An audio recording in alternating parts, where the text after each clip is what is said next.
welcome sa itong taknas pagtuon. Ang pagtuon nga itong gikinahanglan, aron madugangan pag yun, ang itong kay balo, may tungod si Ginoo, o labaw pa kita nga maandam, masangkapan, saya nga do lang nga pagbalik. Apan sa dili pa kana, ako kamong imbitahon sa usa ka pag-ampo. Amahan nga langit nun, salamat kayo sa pribiliyo nga kami makatuon sa mga pulong. Dalay gun ikaw, tungod kay nagahatag ikaw panalangin sa material o espiritual o sa labutan nga ang mga pulong nga imong itugot nga among pagatunan mahimong inspirasyon o mahimong among gabayan sa among pagkinabuhing Kristohanon. Kining tanan among giampo sa ngalan ni Ginoong si Kristo nga among manluluwas. Amen. Dahil ko nang Ginoo tungkol sa iyong pamagi nga gihimo ang sa itong kinabuhi, nakahimo kita pagbalik dinhi o magatuon sa iyong mga pulong. Ikaunom nga leksyon sa itong katapusan nga kwarter nining tuig 2015 ug akong ihatod ang tanan nga pagpangumusta sa tanan nga mga televiewers, sa tanan nga mga nagsunod gikan dinhi sa Cagayan de Oro City ngadto na gyud sa tanan mga dapit sa tibuok kalibutan. Kun diin man kamo gibutang sa Ginoo, gipahilo na si Ginoo ang panalangin si Ginoo dawatan ninyo karon labi na gyud sa atong pagtuon ining ikaunom nga leksyon nga may tungod sa mga simbolo ug kini may kalambigitan sa aplikasyon sa atong kinabuhi karon. Unsa ang mga aplikasyon niini ato kini may baluan og atong mga radio stations di nato kalimtan tungod kay naga-transmit sila sa ato ang gihimo dinhi ug daghan usab ang nakadawat sa mensahe.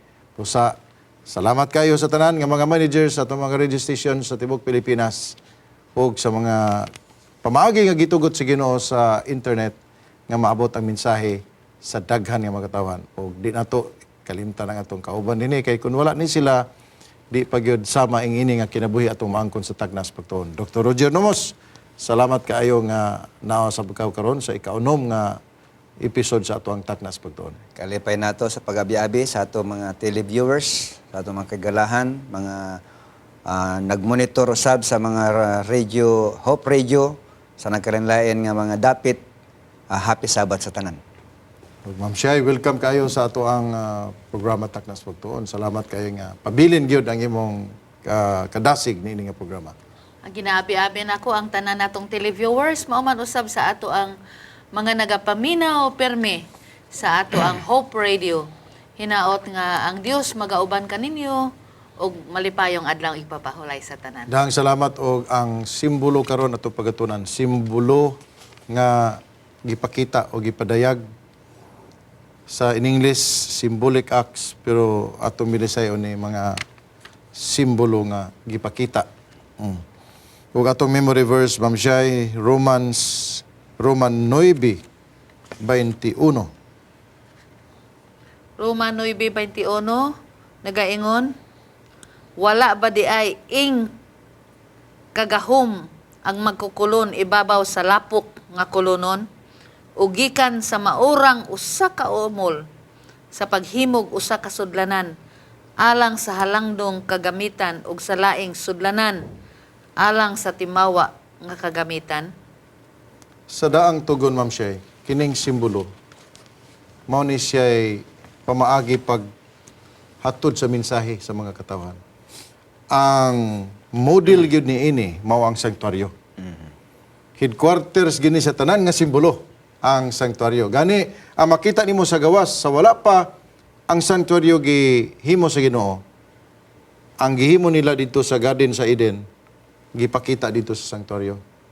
So, kining headquarters o department sa sanktuaryo nga naghatod og daghan nga mga simbolo, mo ni siya ang gigikanan sa daghan kay nga makuha na itong leksyon. Sa gihimo ni Ginoo sa Kristo, alang sa iyang mga katawan. Kay ang simbolo gyud mao ra gina nga pagpadayag sa gihimo sa Dios alang sa tao. Mao na siya ang katuyuan niini Ma'am Shai.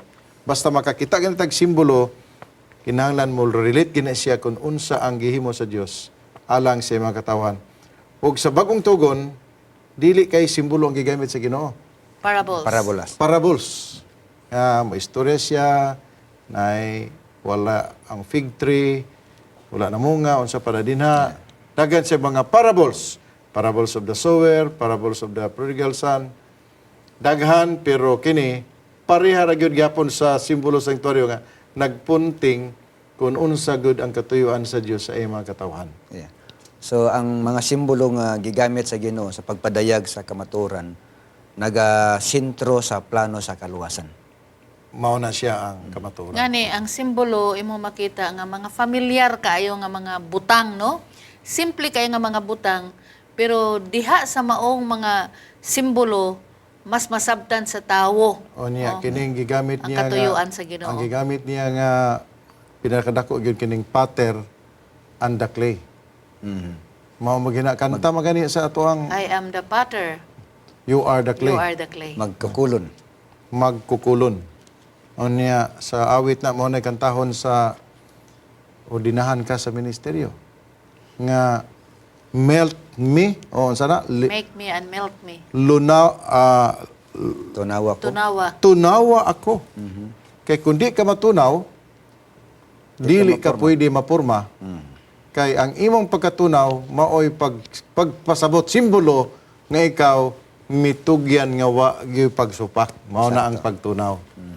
Ambot to nakasulay na Tugyan yung ka sa Ana siya. tig kuan nimo magkukulon. magkukulon. Kana bang ipatuyok-tuyok? Pater. Manay ilang ipatuyok-tuyok nga ang simbolo ma'am siya ay nindot ning pater og clay kay gikan sa walay bili. Ha? Gikan sa walay bili nga yuta. Gipurma sa usa ka magkukulon og sa diha nga nahulma na kini. Nakita ang iyang kaanyag, ang iyang kahalangdon, ug ang iyang kabililhon, ug ang iyang kagamitan. Ha? Mo na ang nagahatag og connotation nga kanang kinatibuk-an nga pagtugyan diya sa kamot sa nagaumol. Mahimo ikaw nga Oho. galamiton nga espesyal, pinasahi ug sumala sa purma nga gusto sa Dios nga himuon diha kanimo kay wala man po'y magkukulon ma'am siya nga usar gid ka purma ang iyang kulon. Daganay gagmay. Nay dagko depende sa unsa nga kagamitan. Nay mga ornamentals Muna ginaingon nga from nothing to something. something. from nothing to something. Di kay something lang nga ordinaryo, special something. To kay kung magisgutag produkto sa Ginoo, finished product sa Ginoo, special gina Special. siya. Kani kini nga ang kulon mao man gigamit niya sa paghimo og tao. Numdum tamam siya sa Genesis. Yeah. Mao po ning elementuha ang gigamit niya nga wa gyud ambot og tagpilay kilo karon sa abog. Dr. Roger, nakabantay ba ka nga dunay baligya Tagabaligya. nga abog dina sa mall nga Ay baligya nga graba purely nga balas pero wala pero lay abog. wala gyud na maligya og abog. Diha kita gikan. Ang pinakawalay bili diha kita gikan.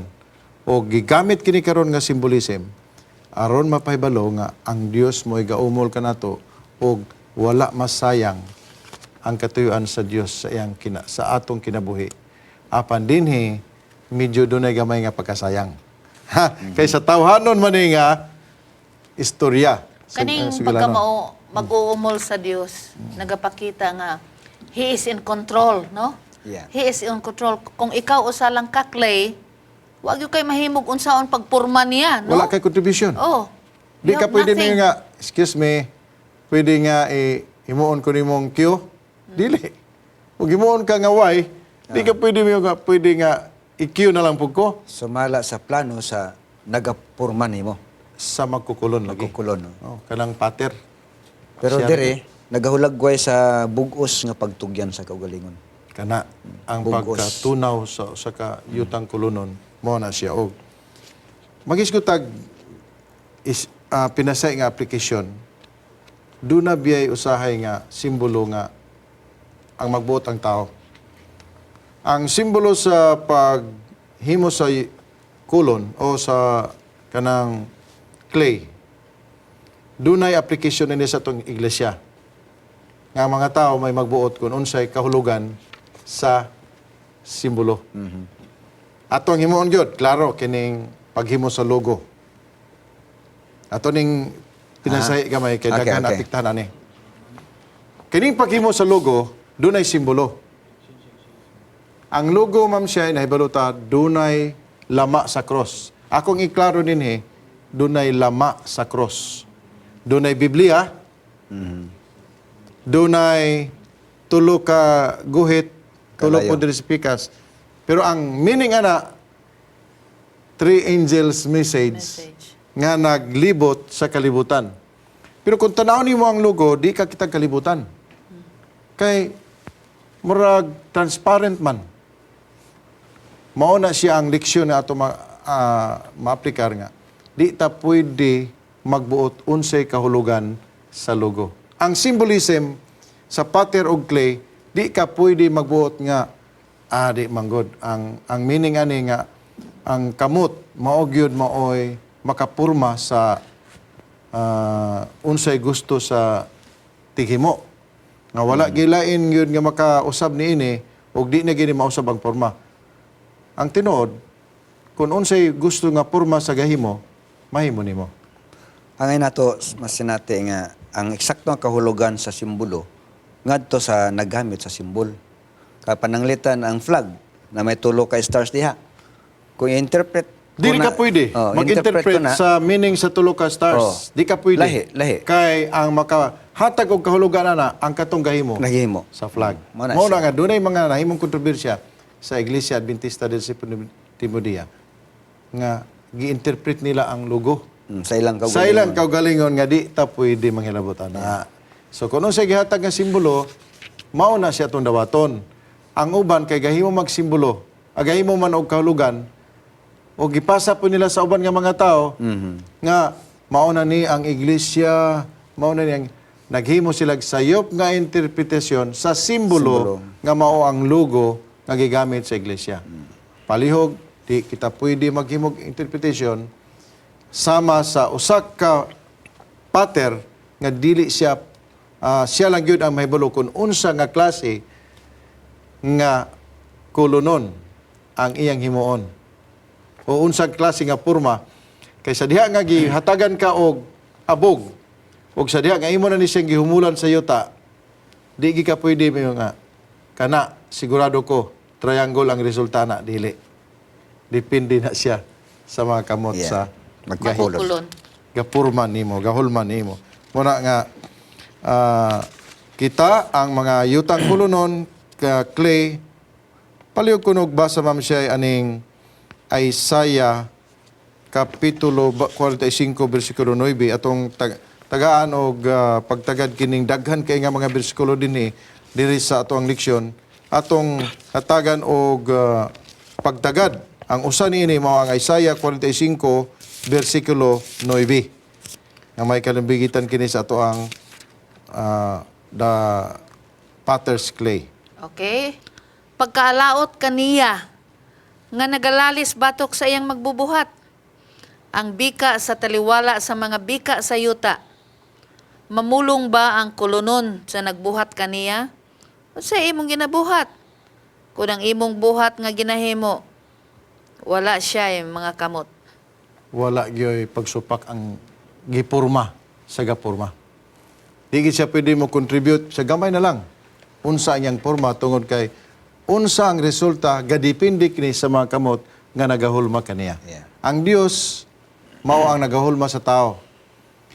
Wala kitay lain nga himuon mao ra gyud ang pagsamitar ngadto sa Dios nga nagahulma kanato sa atong mga kinaiya, sa atong tanan nga mga tingusbawan tungod kay dinha lamang sa Dios adunay kasiguruhan ang tao. Wa nay lain mo gingon nga without God usara gyud. Nothing. Nothing ka. Unya kinirabang yutang kulunon, kung imo na siyang sugdan pagpurma, di biya sayon. Kurti-kurtihan ka, sap-sap-sap-sapan ka, Sunugon pa yun. sunugon na yon ituyok-tuyok, mo nagingon nga ituyok-tuyok sa mga pagsulay. Apan, ang tumoy niini, usa ka maanindot nga finished product sa Dios. Balik ta sa kapanahonan ni Jeremias nga ang Huda, grabe, gyud na Nagpahilayo ang ilang rejection sa Dios. Gipakita gyud.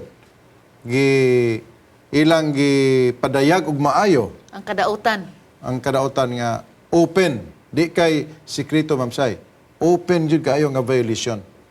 Nga sakit gi kayo tan-awon kung ikaw si Jeremias, sakitan gi ka kay ang mga tao nga nagahimo niini, mga tao nga sakto pog mga credentials. Di ka katoo. Unya si Jeremias nakaingon siya nga mo give up na lang siguro ko. Wala gyud na wala sa unahuna ni Jeremias usa ka tawhanon nga pagbati mo give up gyud ko ani. Dili exempted si Jeremias sa discouragements. O Dr. kaning Roger. mga simbolo nga gipakita sa Dios din kang Jeremias, kani ang magahatag og mga mensahe ni ining mga tawhana. Og dinhi pod gisultihan ta nga wala gyud ingon nga nagmalampuson gyud si Jeremias sa iyang pagkontrolar. Gani do na pa usa ka symbolism nga iyang gibuak ma'am siya. Smashing the jar. Smashing the jar tungod sa dagkaubos na gid kay nga estandarte sa mga katawhan nga di na gid matabang sa ingon una og mo-discourage siya, mo give up siya, di pod siya mo give up kay nakakommit na pod siya. Iya na lang gidawat ang mao nga hagit, pero tungod ni ana gipadayag gid pug maayo ni Jeremias ang iyang pagkatawhanon. Wa gid po niya gilikay ang iyang gitago ang iyang pagkatawhanon, gipakita niya. Smashing the jar. Kini smashing the jar. Worst ni siya nga senaryo pagpakita nga ikaw wa nagikaganahi sa insulto man ta na sa Ginoo kay ang Ginoo biya may gahimo. Pero kining symbolism na pod nga smashing the jar mao ginay pagpahibalik sa usa ka tawo nga gamit na unta sa Dios gibalik ngadto sa pagkawalay gamit. Walay gamit. Kining attitude rin ni kon ba? Jeremias, sayang kalagot. Na parallel sa kalagot ni Moses ba? Paggikan niya sa taas, samtang mga Yang tao... gibunalan ang bato. Yang gibunal to yung dala. Strike. Yung dala nga bato. Gibundak niya. O imbis nga tudluoran niya ang bato, iyang gihampak ang bato. Muna ang senaryo nga nakita ni Jeremias sa kinabuhi sa mga tao, nga supposedly nga kung maminaw sila, no, ang kayuhan ilang madawat. Pero kay baliman, samot na hinuon ang ilang pagpakasala. Muna gayon diri nga ang mga tao gani nga nabantayan ni Jeremias, ang uban gani nga mga tao dili na gani makadawat sa gihimo sa ilang isig ka tao. Muna gingon nga ako makasala, ikaw makasala, pero ako di ko makadawat sa imong sala. Ningon po dong usa nga labaw na po ko, di na ko ganahan sa imong sala nga gihimo. Silang tanan nga mga makasala nagminahayay na, di na sila ganahan. May gingon nga the displeasantness or the displeasing, what is displeasing o unsa ang dili maayo sa tao, nakahatag og dakong kadaot sa Dios. May di na gani kadawat ang tao, unsa na ka ang Dios. Nahiubos na gani ang tao, unsa na ka ang Dios. Kay ang expectation mo gani nga ay pareha bitaw mo diya gawi. Mo gingon ba nga niabot na gid ang panahon nga ang hinawayon ma'am siya nang hinaway pud siya sa hinawayon. Muna yun, nalupigan siguro ang iyang pagkainawayon. Oh. Niabot na gid ang panahon nga ang tulisan wala ganahi sa iyang kauban nga tulisan. Mao na ni diri ang gisgutan. Kung ang tao mismo nga makasala wala na ganahi sa iyang isig katao nga nakasala, unsa nagyud kaha kini kadautan ngadto sa Dios. Mao ni diri ang atong seleksyon nga wa nay nahimo si Jeremias, iya na lang gyud gibuak ma'am siya. Buko na lang gini. Kay og crack lang unta to, og crack lang gamay sa pater bitaw. Oo. Dili man pater. Dali Crack lang gamay sa kolon, Butangan lang na ugan. pwede ra siguro na siya Bulitan. Tapakan. patsing-patsingan. Oh, na kita mo kukulon sa amo sa ma'am siya nga pitindiganag mga tapak. Kay nagdaginot lagi. Sa unsa na lang itapak. Ay say bahaw ang itapak. Pero kini sa una-una ni Jeremias sa iyang pagkatawhanon, di madalag tapak-tapak ni. Buko na lang ni siya. Kana simbolo sa total na gyud nga pagbiya sa Dios. Mura gisimboluhan nga wa na gid mahimot ang Dios sa inyong gihimo. Pero gihapon ta, gipaybalan, gipainomduman gihapon ta nga walay beyond repair dinha atubangan sa Dios. Mao na siya. ug mao nay maayong balita. Mo na ba yung balita nga walay beyond repair. Ha? Now, buti pasabot, Pastor, nga ang Diyos nga tag-iya sa kining abog nga giumol niya, bisan pa nabuak tungod sa sala, ado nagyapoy bili sa tubangan sa Diyos. Ang Ginoo wala siya dili mahimo. Yeah. Bisag unsa ka gi-reject na ka og ikaw man tong jar nga ginasmas og nabalik ngadto sa pagkaabog. Tungod kay maay maging pagka-smash, powder gyud kayo. Walay beyond repair sa Ginoo. Kung ideklarar nimo ang usa ka item nga beyond repair o pagtan-aw sa pinakamaayo nga technician, moingon siya tinuod beyond repair. O kana makita nato sa kadalanan, dunay mga sakinan nga ga-standby na lata na beyond repair. Doon natin mga gamit sa itong balay mamsiyay, gi-standby na skided, nga no?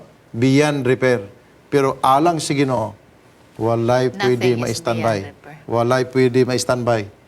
Ang tanan nga makasala nga ginaismas na tungod sa atong pagadautan. Kun atong tugutan na usab ang mga kamot sa Ginoo nga magahulma pagpabalik ka nato. Ayan. Mahimo kini. Mahimo ikaw siguro ang karaan nga iway leader na smas og maayo sa mga pagsulay. Ikaw siguro ang karaan nga diakonisa.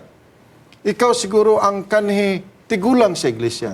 O siguro ikaw ang kanhi nga district leader sa usa ka distrito. Ang Ginoo magapabalik kanimo sa imuhang pagkatao nga gusto sa Ginoo nga ikaw magamit sa iyong buloton. Di ay katapusan nga symbol diri, the linen belt. Kana ang gibakos diri sa Hawak. hawak nga nagsimbolo sa atong pagkapit sa Ginoo. Pero mao gyapon. Kini nga linen belt gitangtang og simbolo kini sa usab ka pagpahilayo sa tao ngadto sa gikan sa Dios. Yeah, kung atong tugutan ng grasya sa Diyos sa atong kinabuhi nga moumol pag-usab sa atong nadaot nga kinabuhi, mahimo sa Diyos ang tanan. O mogunit kita sa iyang mga saad usab, Ibakos na usab kita niya. ibakos na kita. Ibakos kita niya o mugdikit kita kaniya nga dili na kita mahilayo. Aha. Ang simbolism ni nga ang ang Euphrates dunay upat ka adlaw nga baklay sa Jerusalem. Kasimbolo ni di pa ni klaro sa mga theologians pero posible mao ni kahulugan nga layo na gid kaayo ang atong nalakwan gikan sa Ginoo. Ang atong nga asa man siya perting layo ana kini ra bang mingon nga layo na kayo mingon nga ay nalang pangitaa kay layo man day kayo pero alang sa Ginoo bisag unsa ka layo pwede ikaw mabalik niya o dawaton ikaw sa Ginoo kay alang sa Ginoo wala siya isalikway basta kay mobalik ngadto sa mga kamot. Amen. Amen. Mao na mayong balita. Mao na sa atong panimalay ug kinsa man mga membro sa atong mga paryente, mga membro sa iglesia, walay beyond repair sa Dios. Ang simbolo dinhi nga gigamit, mga simbolo pagpahinumdum kanato nga ang Dios gakontrolar sa atong kinabuhi. Nga kun ang Dios mo'y magakontrolar sa kinabuhi ug magahatag kanato sa panalangin, sigurado gyud kita adunay kaluwasan kay iya manggihimo ang tanan alang kanimo ug alang O kanako. kung nahilayo kita mga kaigsonan, balik diha Amen. kita kaniya.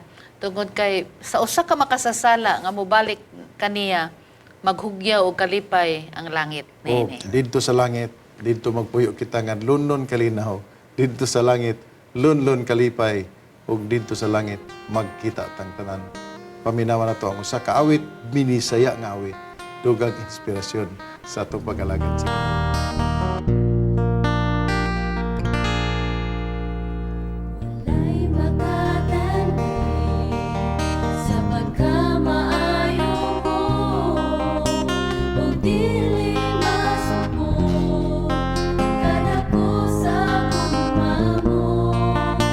Walay katapusan ang pagkamaayo mo, ikaw lang yun ang Diyos.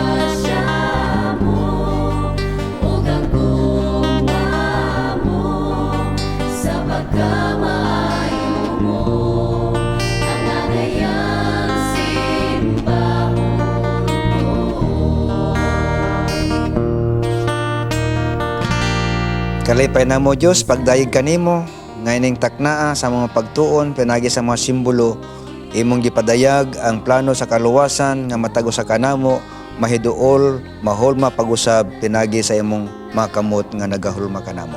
Salamat nga ikaw magpanalangin sa tanan ng mga televiewers, mga kahigalahan, paminaw sa mga Hope Radio, o kaming tanan managtubo sa mong Kristohanon nga kaagi, sa ngalan ni Jesus Manuluwas. Amen.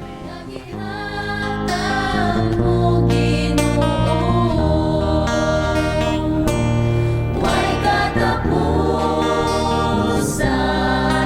ang pagpasalamat, ikaw alagaran, hangtod sa kahangturan, ang grasya mo, ug ang gugma mo, sa pagkamaayo mo, ang angayang simbahon ko. May katapusan ang pagpasalamat, ikaw alagaran,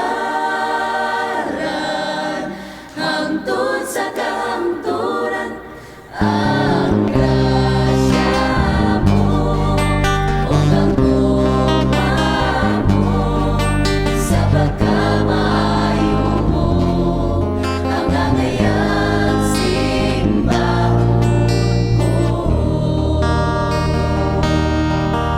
Sa pagkamaayo mo, ang angayang simbahon ko.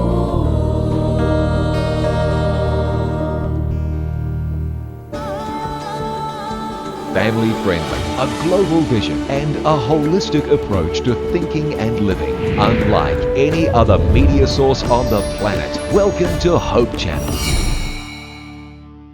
Every hour of every day, any family member can watch. Hope Channel is educational, inspirational, focusing on lifestyle and health, and offering programs to young and old alike that teach health, culture, positive values, and spirituality. Welcome to Hope Channel. Panimbayan na! Matag Sabado, alas 6 sa buntag. Dapat, especially to my family. Ma-enjoy ka sa matahom ng mga awit. Community service o langit ng panalangin. Gikan sa Panimbayat sa Kabuntagon. Sabado, alas 6 sa buntag. Kita Kids!